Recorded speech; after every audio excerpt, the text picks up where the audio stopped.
Hello everyone, welcome back to the channel. So इस video में मैं आप लोगों को बताऊंगा कि कैसे मैंने ओनली 5 मंथ्स की प्रिपरेशन से मैंने जितने भी 2025 का बैंकिंग एग्ज़ाम मैंने दिया था सभी का प्री प्लस मेंस मैंने क्लियर किया। मतलब अभी कुछ मेंस का रिजल्ट नहीं आया, लेकिन मुझे पता है कि मेंस क्लियर हो जाएगा। तो मैं इस वीडियो में बताऊंगा कि क्या सोर्स मैंने फॉलो की, कैसे मैंने पढ़ाई की, ताकि मैंने इतने कम टाइम से अपना जितना भी बैंकिंग एग्जाम्स है वो क्लियर कर पाया। तो वीडियो को आप लोग लास्ट तक देखना। सबसे पहले मैं अपना स्कोर कार्ड दिखाऊंगा, फिर मैं बताऊंगा कि कैसे मैंने पढ़ाई किया और कब से मैंने स्टार्ट किया। तो सबसे पहले चलो स्टार्ट करते हैं, ठीक है। सबसे पहले मैं अपना स्कोर कार्ड दिखाता हूँ आप लोगों को। तो सबसे पहले ये देख सकते हो आप लोग सब मिला सकते हो। अगर आप लोगों का मतलब लगता है कि झूठ है तो आप लोग सब मिला सकते हो यहाँ पे। सबसे पहले देखो, ये मेरा IBPS क्लर्क का स्कोर कार्ड है। यहाँ पे मेरा स्कोर देख सकते हो आप लोग। न्यूमेरिकल एबिलिटी में 35 में 28.75, इंग्लिश में 30 में 30 एंड रीजनिंग में शायद एक गलत गया था, सो 35 में 33.75।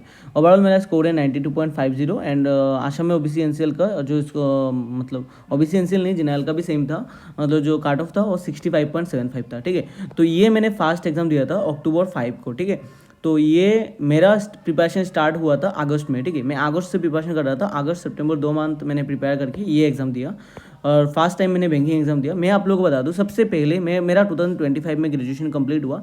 उसके बाद मैं ये सब एग्ज़ाम नहीं दे रहा था, मैं दूसरा कोई मतलब सिविल सर्विसेज का एग्ज़ाम दे रहा था। लेकिन फिर भी मैंने इसी मतलब 2025 का पहले ही जो SBI क्लर्क का एग्ज़ाम हुआ था जनवरी या फरवरी में शायद, उसका एग्ज़ाम दिया था। उसमें मेरा स्कोर अभी मैंने ये रिकॉर्ड नहीं किया था, उसमें मेरा स्कोर बस 44 था। मैं आप लोगों को बता दूं, वो भी स्कोर सिर्फ इंग्लिश से आया होगा, क्योंकि मुझे कुछ नहीं आता था मैथ्स रीजनिंग। मतलब क्वांट्स तो थोड़ी बहुत मुझे आता था पहले से, क्योंकि मेरा ग्रेजुएशन भी क्वांट्स मतलब मैथमेटिक्स में है। तो क्वांट्स में मैंने कुछ शायद पहले से लेके मतलब जो भी आया होगा स्कोर किया होगा। रीजनिंग तो कुछ नहीं पता था यार, कुछ नहीं आता था। और इंग्लिश से शायद इतना स्कोर आया था, 44 के करीब आया था।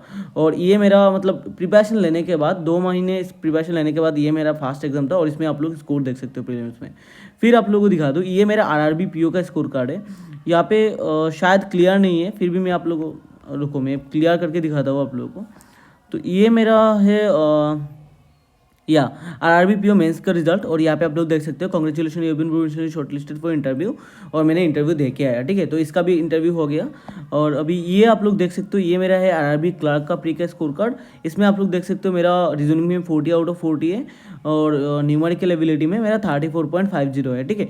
मैंने फुल स्कोर किया था न्यूमेरिकल एबिलिटी में भी, लेकिन शायद नॉर्मलाइजेशन की वजह से मेरा इतना स्कोर डाउन हो गया। लेकिन मेरा हिसाब से मेरा फुल स्कोर आना चाहिए था, क्योंकि मैंने 16 या फिर 15 मिनट में मेरा पूरा कंप्लीट हो गया था न्यूमेरिकल एबिलिटी। और मुझे हिसाब से मेरे हिसाब से मतलब मुझे 79 या फिर 80 आना था। लेकिन कोई नहीं बात, मेरा प्री तो क्लियर हो गया था। 74.50 ओवरऑल मुझे मिला था। मैंने मेंस देख के आया इसका भी।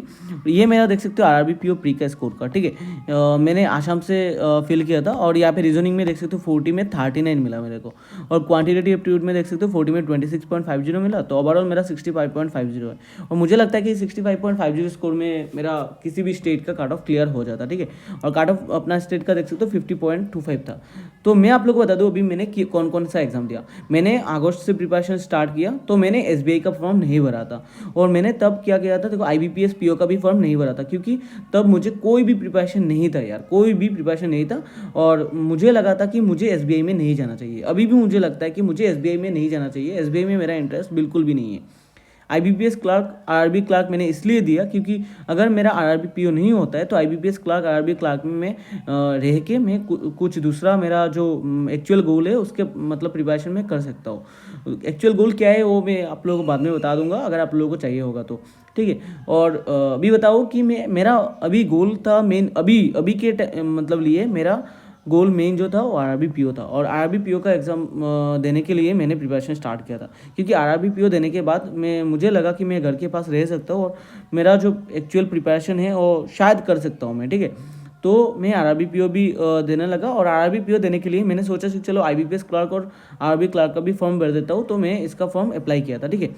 अभी मैं दूसरा कोई एक चीज़ आप लोगों को दिखाता हूँ। मतलब मेरा उसी टाइम पे मेरा NISCL का भी एग्ज़ाम था। NISCL का आप लोगों को पता होगा, बिजनेस एनालिस्ट करके एक पोस्ट आया था। तो मैंने अगस्त से प्रिपरेशन स्टार्ट किया और सितंबर 14 में उसका एग्ज़ाम था। प्रिपरेशन स्टार्ट करने के बाद मैंने सोचा कि चलो इसका एग्ज़ाम दे देते हैं। तो मैंने लास्ट डेट पे उसका फॉर्म भरा था दो घंटे बाकी था, ठीक है। और मैंने वो भी जनरल से भरा, ठीक है, क्योंकि मेरा ओबीसी एनसीएल तब नहीं बना था, मतलब एनसीएल सर्टिफिकेट 1 अप्रैल के बाद मैंने नहीं बनाया था 2025 में। फिर मैंने उसका अप्लाई किया, और अप्लाई करने के बाद सितंबर 14 में मेरा एग्ज़ाम था। मतलब आप लोग सोचो, प्रिपरेशन स्टार्ट करने के बाद कभी एक ही महीने मतलब होगा शायद, तभी मेरा एग्ज़ाम था, फास्ट प्री था, तो उसका मैंने दिया NISL का, और उसका भी प्रीलिम्स मेरा हो गया, उसका मेंस भी मेरा हो गया, और अभी मैंने उसका इंटरव्यू भी दे के आया। तो आप लोग मतलब आप लोगों को पता चल गया होगा कि मैंने कितने सारे एग्ज़ाम दिया इसी टाइम पे।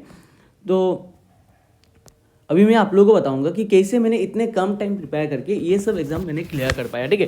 देखो, प्री किसका किसका क्लियर हुआ, देखो मेरा NISL का प्री क्लियर हुआ, IBPS क्लर्क का हुआ, RRB क्लर्क का हुआ, RRB PO का हुआ, और मैंने इन्हीं का एग्जाम बस दिया था। और एक्स्ट्रा एग्जाम और एक दिया था LIC AAO का। लेकिन LIC AAO का टाइम में क्या हुआ, उसके पहले पाँच दिन हमारे यहाँ पर दुर्गा पूजा होता है, आप लोगों को पता होगा, और हम बंगाली लोग हैं तो हमारा दुर्गा पूजा बहुत इंपॉर्टेंट होता है।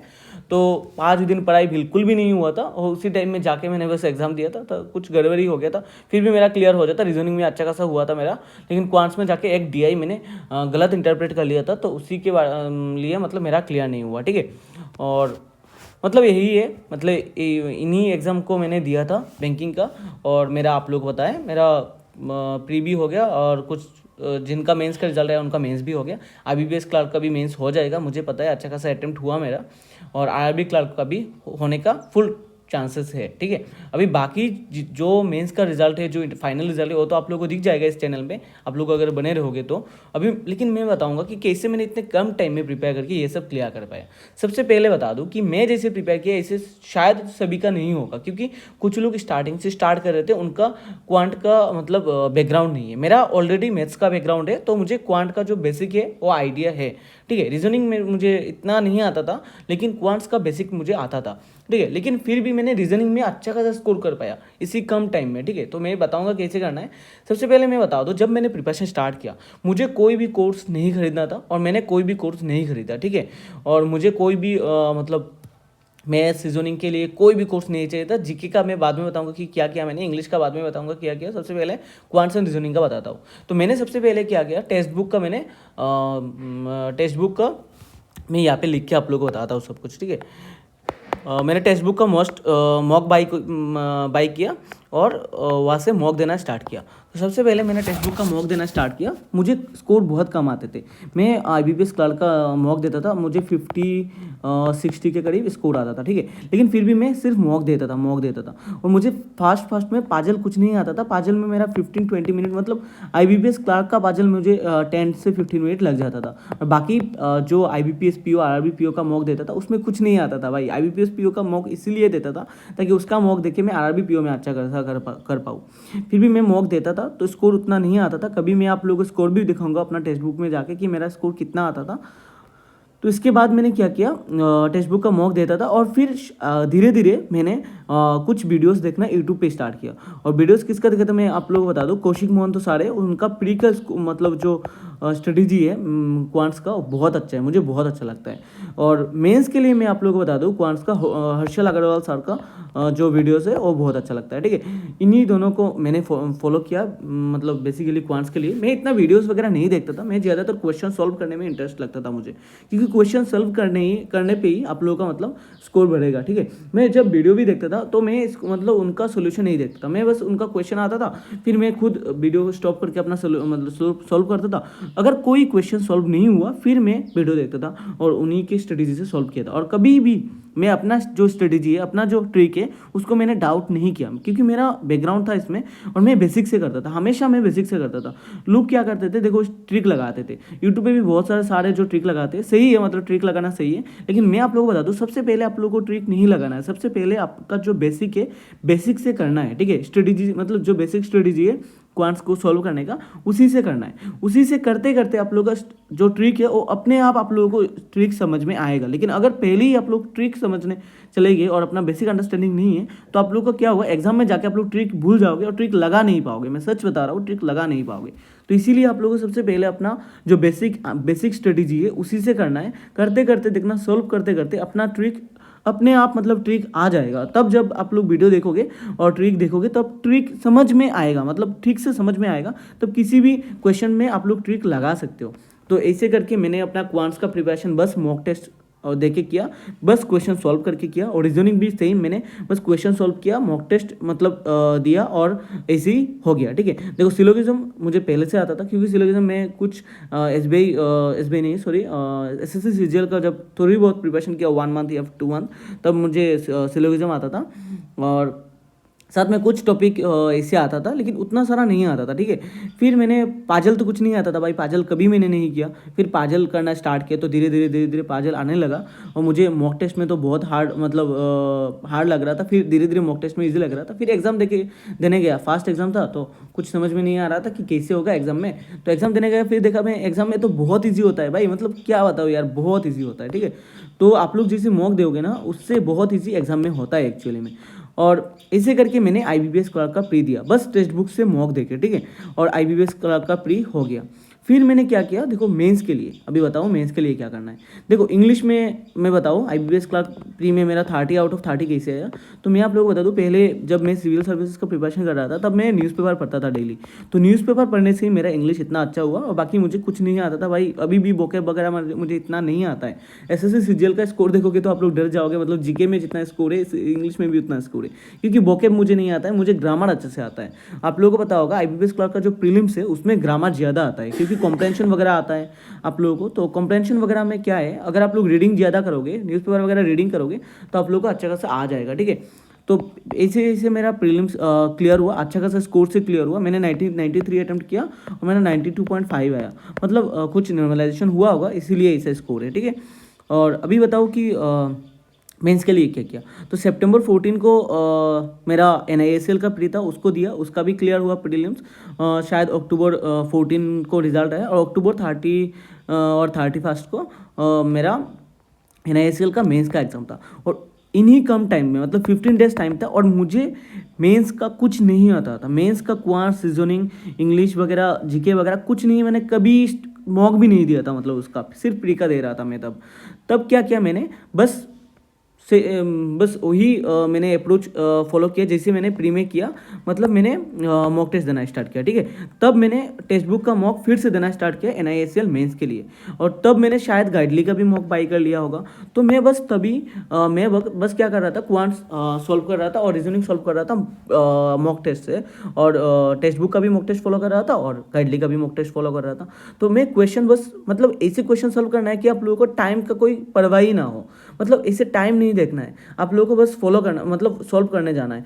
चाहे आप लोग पूरा मॉक देके एक ही पजल सॉल्व करो, लेकिन करना है उसी पजल को धीरे धीरे सॉल्व करना है। ठीक है, तो ऐसे मैंने स्टार्ट किया, और मैंने यूट्यूब पे आर्ट ऑफ रीजनिंग करके एक चैनल है, आप लोग को पता होगा, सर बहुत अच्छा पढ़ाते हैं मेंस के लिए रीजनिंग।